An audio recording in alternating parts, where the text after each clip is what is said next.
Pessoal, na aula de hoje nós vamos falar sobre a teoria da carteira. A gente começa falando, sobre a teoria moderna do portfólio, criada pelo economista Henry Markowitz em 1952. E por isso que essa teoria também é conhecida como modelo de Markowitz, ou modelo Markowitz. Vocês podem ouvir também Markowitz, varia aí a questão da pronúncia. Esse modelo, pessoal, ele é baseado na diversificação. Lógico que existem uma série de outras premissas, mas a gente vai falar sobre cada uma delas, Mas acho que a principal contribuição, do Markowitz foi criar um modelo baseado em cálculos, Existe uma matemática complexa por trás do modelo dele, com o objetivo de otimizar a carteira de investimentos ou portfólio de investimentos, e baseado muito na diversificação, de acordo com os estudos dele, uma carteira diversificada tende a ser melhor, tende a apresentar melhor desempenho do que uma não diversificada. Mesmo que os indicadores, o risco, o retorno de um ativo específico seja melhor que outros, que vão compor uma carteira, ele comprovou matematicamente que na composição da carteira você consegue uma maior eficiência. Então, de acordo com a teoria moderna do portfólio, considerando esse modelo para fazer a escolha de uma carteira de investimentos, a gente consegue, usando o modelo, calcular o risco de uma carteira de investimentos, independente do tipo de ativos que a compõem. Esse modelo permite encontrar o maior nível de risco, o maior nível de retorno para um certo nível de risco ou vice-versa. E ele é baseado na construção das chamadas fronteiras eficientes. De acordo com Markowitz, a carteira deve ser analisada em conjunto, então risco e retorno não devem ser analisados isoladamente para cada ativo. A gente precisa conhecer o risco e o retorno de cada ativo que vão compor uma carteira, mas é necessário compor as carteiras, avaliar cada uma delas, porque no conjunto o risco e o retorno eles vão variar. Então a gente não faz a escolha com base em um único ativo, mas sim com base nos indicadores da carteira de ativos.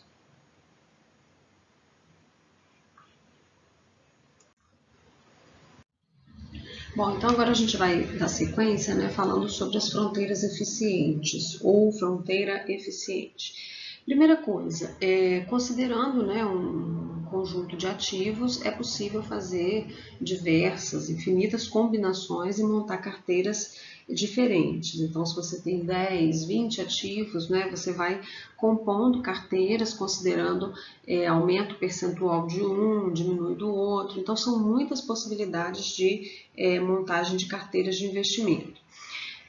De acordo com o Markowitz, na construção das carteiras, a relação entre retorno e risco de um ativo sozinho, ela é menos relevante do que a relação entre retorno e risco do conjunto de ativos. Então, é lógico que na montagem de uma carteira você vai considerar, vai escolher ativos que tenham, que sejam interessantes do ponto de vista de risco e retorno. Mas não é a relação entre risco e retorno de um ativo em especial que vai determinar a rentabilidade final, ou a posição final dessa carteira. Porque às vezes na ponderação, na combinação de ativos, você consegue obter um desempenho superior até daquele único ativo analisado. Então, é o conjunto de ativos que vai determinar a eficiência de uma carteira. De acordo com Markowitz, para encontrar esse risco e retorno da carteira, nós precisamos utilizar modelos matemáticos. Logicamente, a gente fala que são cálculos matemáticos complexos, Mas, na verdade, são cálculos baseados em estatística, então a gente precisa conhecer, né, conceitos como desvio padrão, variância, covariância, correlação, na montagem da carteira, né? Você precisa conhecer esses indicadores, calcular esses indicadores para cada carteira, a fim de, com o resultado deles, fazer a análise, né, de qual é a mais interessante. Com base nesses cálculos realizados para cada carteira, a gente consegue traçar um gráfico, né? E esse gráfico, ele apresenta no eixo Y o retorno e no eixo X o risco. E aí, com base nos pontos que a gente delimita nesse gráfico, com base, né, no risco e retorno de cada carteira isoladamente, a gente consegue traçar uma linha que é onde é possível identificar qual é a fronteira eficiente, né? Esses pontos conectados, eles formam uma curva hiperbólica ascendente, e essa curva representa qual é a fronteira mais eficiente, qual a combinação de ativos, né, que pode produzir o resultado mais eficiente. E de acordo com Markowitz, as carteiras que ficam, né, nos pontos, que são representadas nos pontos mais a noroeste do gráfico, né, que são realmente as carteiras mais eficientes, né, que são as melhores opções para o investidor. E aí, na sequência, a gente vai ver um exemplo, né? Eu montei para apresentar para vocês um exemplo da montagem de carteira com 2 ativos, para a gente analisar, enfim, identificar aí como que se comportam, né, as carteiras ao longo do gráfico da fronteira eficiente. Então aqui, pessoal, está um exemplo, né, de uma carteira, da montagem de algumas carteiras de investimento, partindo de 2 ativos. Nós temos aqui o ativo A e o ativo B. Só uma observação, esses dados todos que estão aqui são dados fictícios, são valores que não são reais, né? Só para a gente enxergar melhor aí a fronteira eficiente. Então, não são dados verídicos. Nessa primeira coluna aqui nós temos o retorno do ativo A e aqui o retorno do ativo B, individualmente, ok? E aí, com base nesses valores é que a gente vai montar o portfólio de investimento, né? Os portfólios, na verdade. Aqui eu tenho a média de retorno do ativo A e a média de retorno do ativo B, que está aqui, 4% A, 6% B. Na sequência, nós temos o desvio padrão de A e o desvio padrão de B. O desvio padrão é a medida de risco de cada ativo. Então, o desvio padrão de A está aqui, é o risco de A, e aqui é o risco de B. Na sequência, nós temos a covariância de A e B.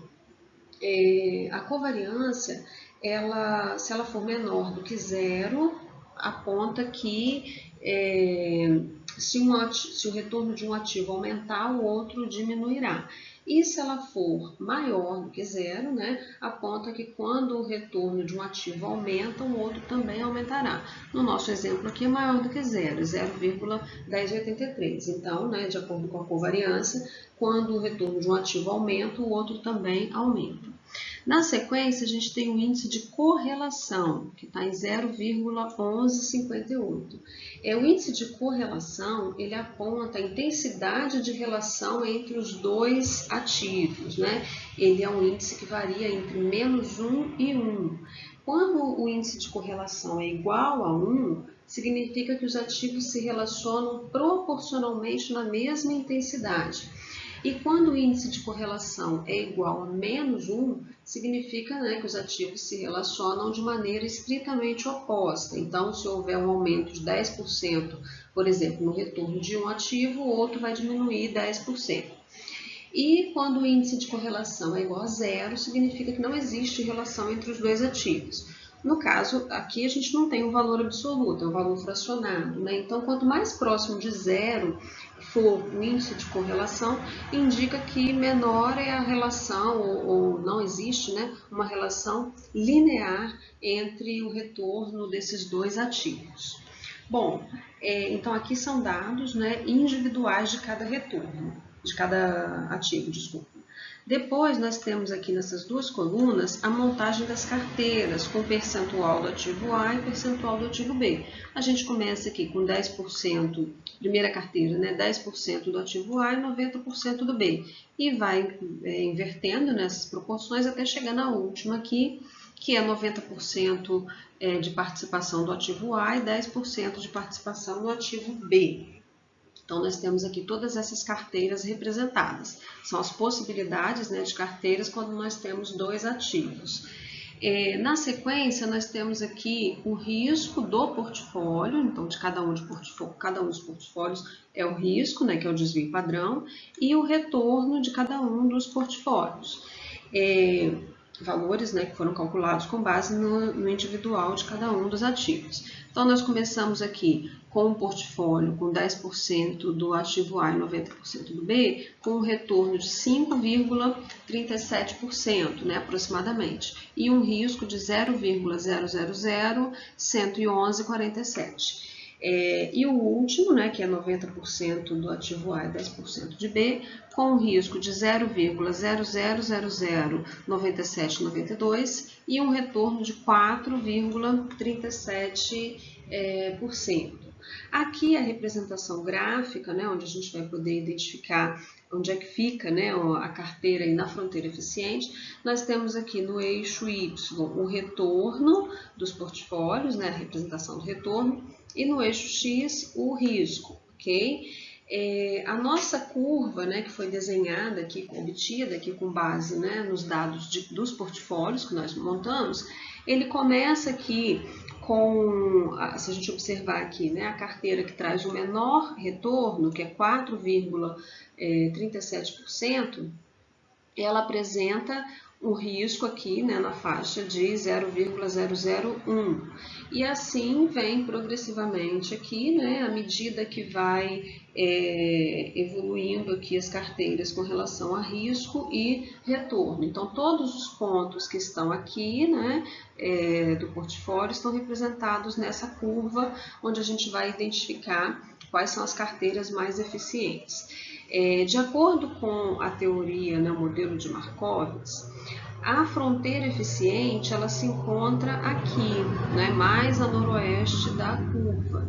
Então, nesse caso, nós temos aqui essa carteira que tem um retorno de 4,87%, né, aproximadamente, e está no risco aqui um pouco maior, né, do que 0,006%. Ela é a carteira que a gente diz que tem a mínima variância. Então, de acordo com o modelo de Markowitz, essa seria a fronteira eficiente, seria a carteira que traria, né, para o investidor, que tem potencial de trazer para o investidor o melhor risco e a melhor relação, né, risco-retorno. Então, se a gente for analisar todos esses dados com base no Markowitz, é essa carteira que que poderá, né, digamos assim, ser escolhida.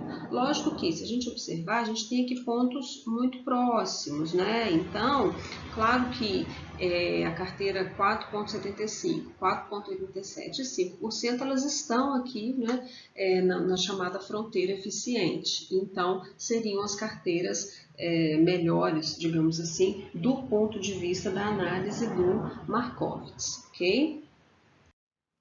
Então, ainda falando sobre a fronteira eficiente, né, quando a gente calcula, faz esse gráfico da fronteira, é possível encontrar quais são as opções de portfólios, né, que vão garantir o máximo retorno com o mínimo risco possível.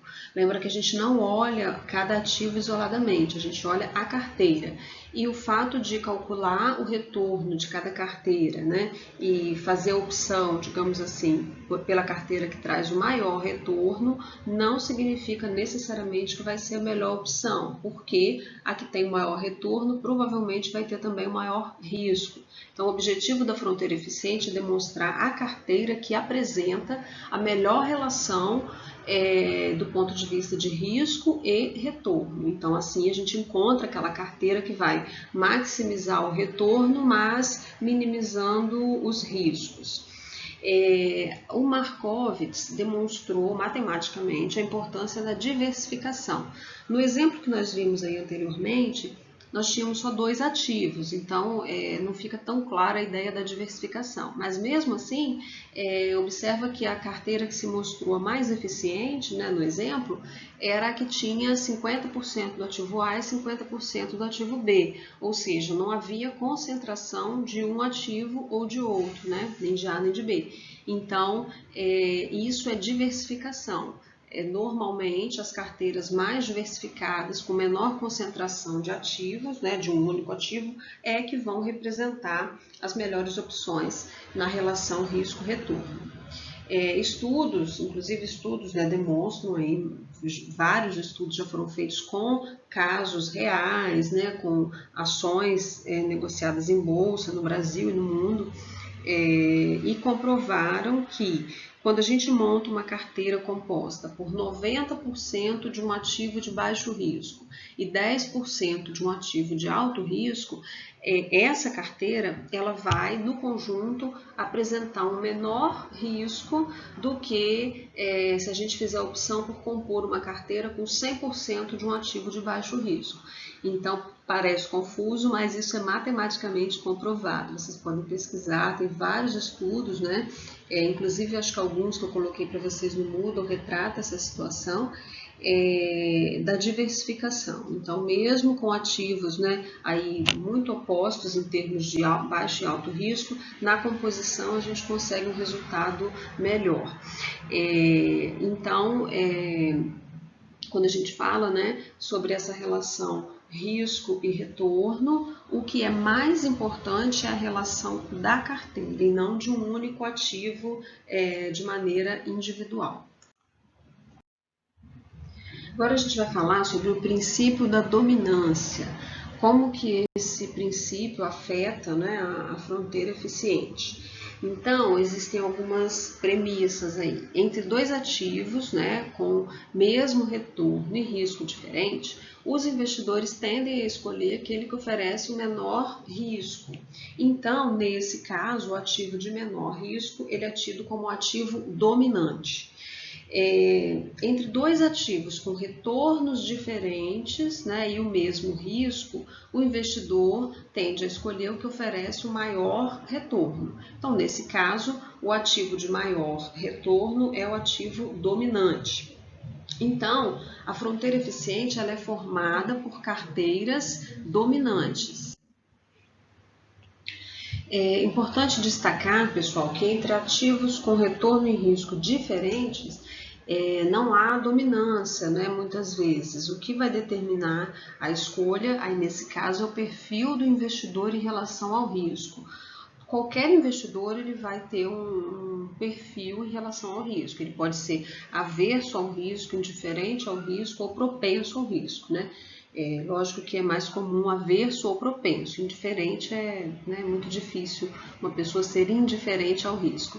Mas então, nesse caso, quem determina, né, digamos assim, a escolha é o perfil do investidor. O princípio da dominância está relacionado também com o que a gente chama de carteira de mínima variância da fronteira eficiente. Observa que quando eu mostrei lá no exemplo para vocês, né, a carteira mais eficiente, né, do ponto de vista da análise com base na fronteira eficiente, eu falei a carteira de mínima variância. Essa carteira ela é a combinação que apresenta o menor risco possível entre todas as combinações. Então, se ela se apresenta um menor risco, ela não é dominante sobre nenhuma outra e também não é dominada por nenhuma outra.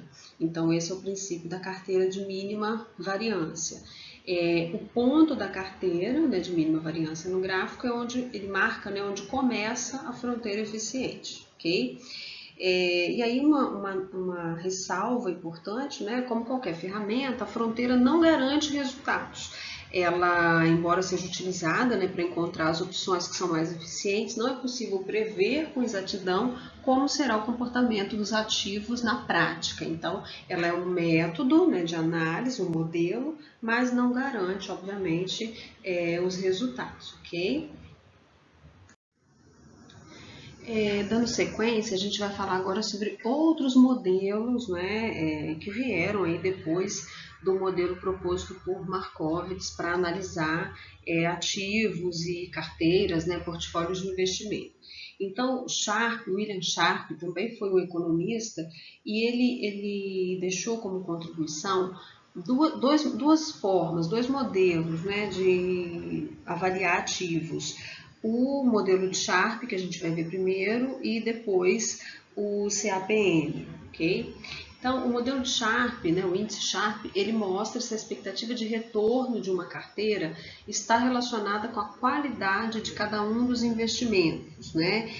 No caso, aí, baixo risco e alto retorno. Ou se essa expectativa está ligada ao risco dos investimentos. Então, investimentos com maior risco, eles também oferecem maior retorno. Então, o índice Sharpe, ele indica se a expectativa de retorno de uma carteira é resultado de bons investimentos ou do excesso de risco desses investimentos que compõem a carteira.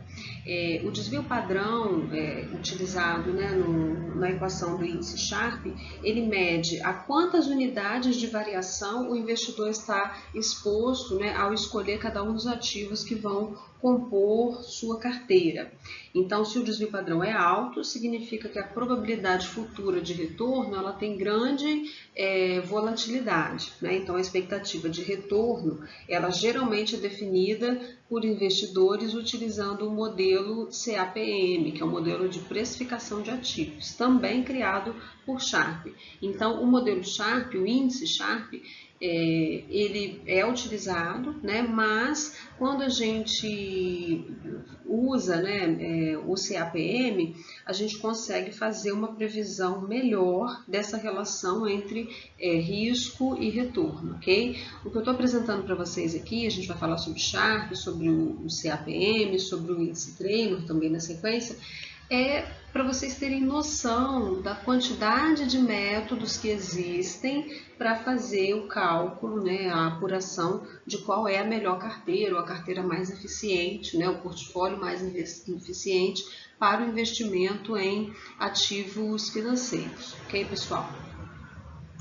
Então, o CAPM, né, que é a sigla para Capital Asset Price Model, ou traduzindo modelo de precificação de ativos financeiros, ele também foi criado por Sharpe, né, ele é, digamos assim, complementar ao índice Sharpe. Inclusive, existe até uma confusão, né, digamos assim, quando a gente às vezes fala de Sharpe, as pessoas já associam o Sharpe ao CAPM, mas ele tem também o índice Sharpe, que não é o CAPM, ok? São dois modelos aí criados pelo Sharpe. O CAPM, né, o modelo de precificação de ativos financeiros, ele tem por objetivo identificar o valor de um ativo financeiro por meio da definição de risco apresentada versus o retorno oferecido. Ele é muito associado, logicamente, à precificação de ações, mas não é a única finalidade. Nós, inclusive, já usamos aí a lógica do CAPM, vocês vão identificar daqui a pouquinho por quê. Qualquer investimento ele pode ser avaliado do ponto de vista da precificação de ativos, não só os ativos financeiros. Então, quando a gente estuda, por exemplo, a estrutura de capital, né, que nós vimos até a semana passada, praticamente, o CAPM ele é utilizado para calcular, a lógica do CAPM é utilizado para calcular o custo do capital próprio. Nas atividades que nós vimos, eu sempre trouxe para vocês o valor, né, do custo de capital próprio e do custo de capital de terceiros. No nosso próximo conteúdo, quando a gente estiver falando sobre avaliação de empresas, aí sim a gente vai aprender a calcular o custo do capital próprio, ok? E aí a gente utiliza o CAPM, então não é um modelo exclusivo para ativos financeiros. Então, o cálculo do CAPM, para fazer esse cálculo, é necessário estimar o beta. O beta ele é uma medida que representa o grau de volatilidade de um ativo.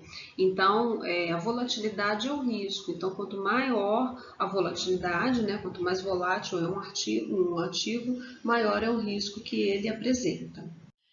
Então, pessoal, para finalizar, a gente vai falar sobre o índice de Traynor, né? Jack Traynor.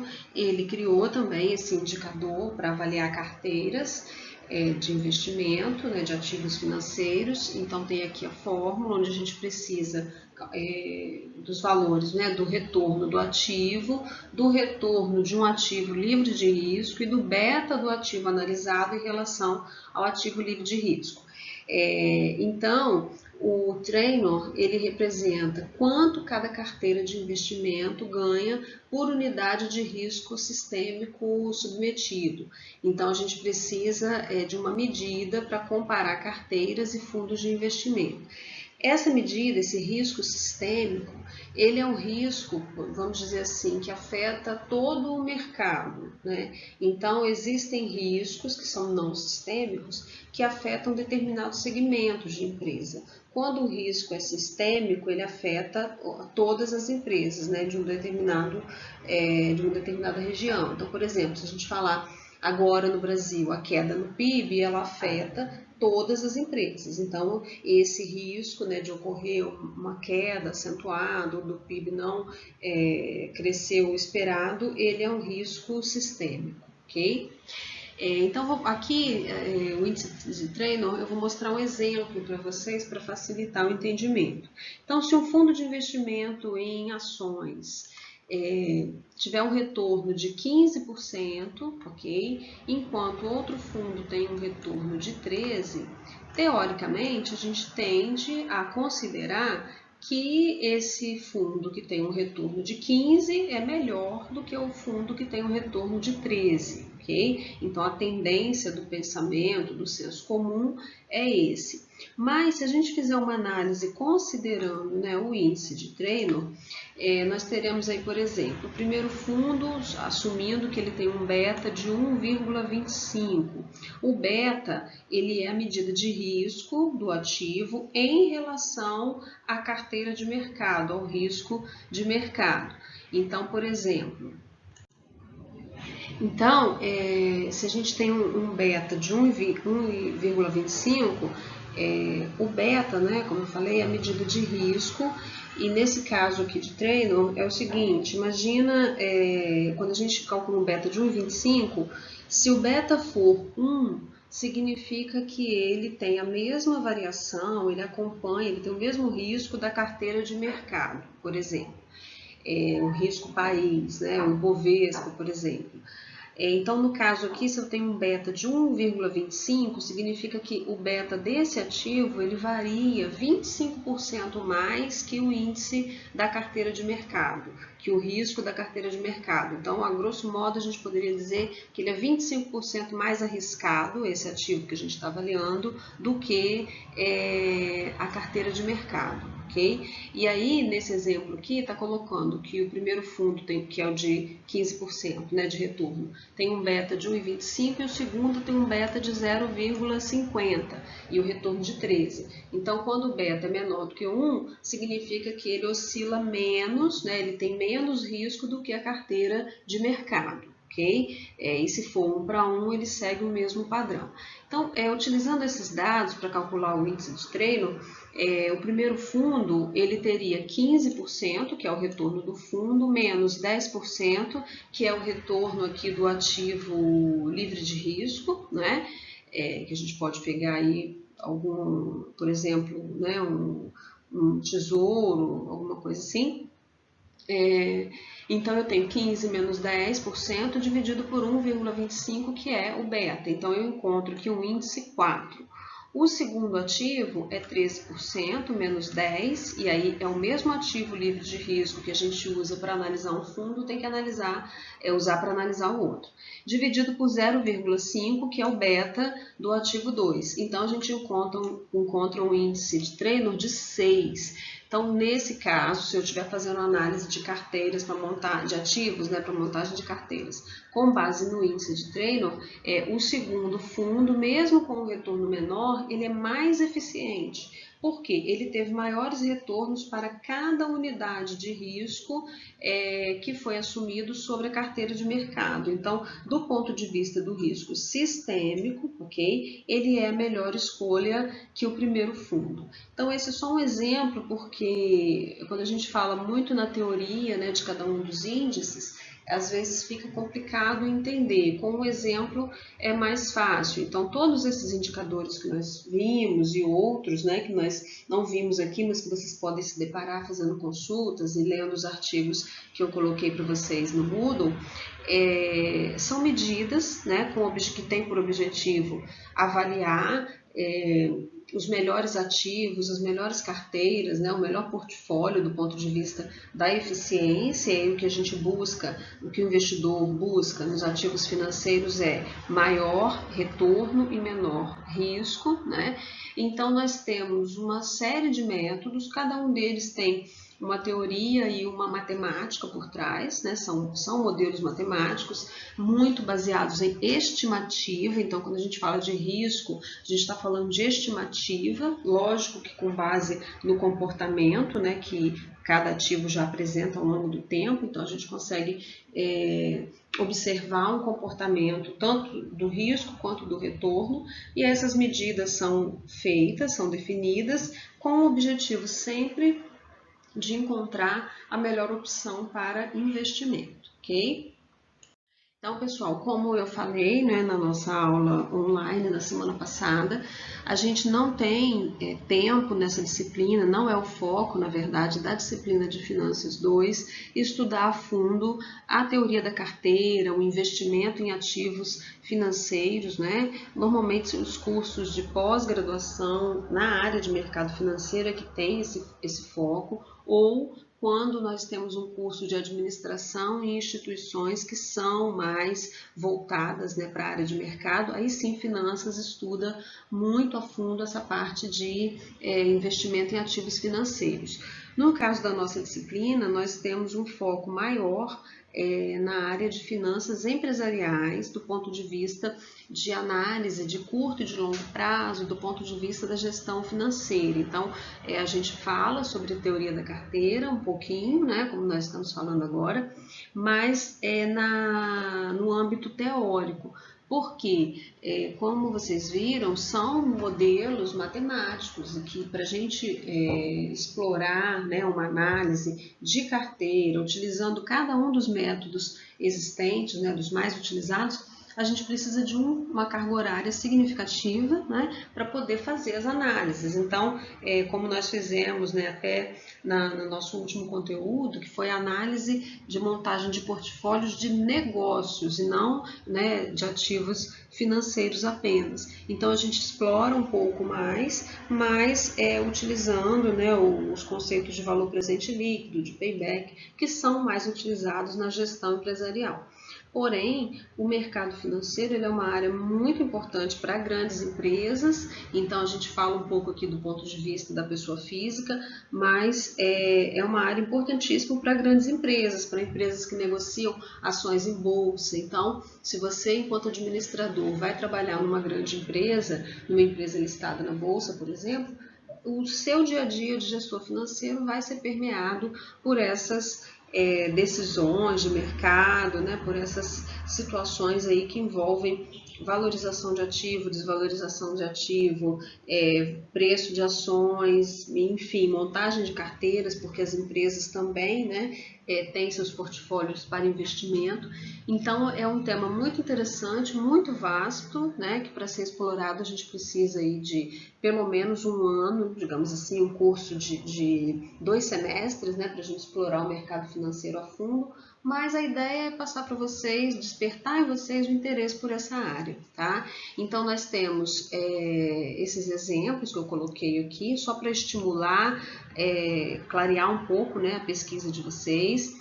Nós temos os artigos que estão no Moodle e está livre para vocês pesquisarem na internet também, né, conteúdos, e vocês podem utilizar o fórum de dúvidas da semana para ir postando aí ao longo dessa semana, se tiverem alguma dúvida, quiserem discutir esse tema, né, eu entro lá e e converso com vocês via fórum e os colegas também.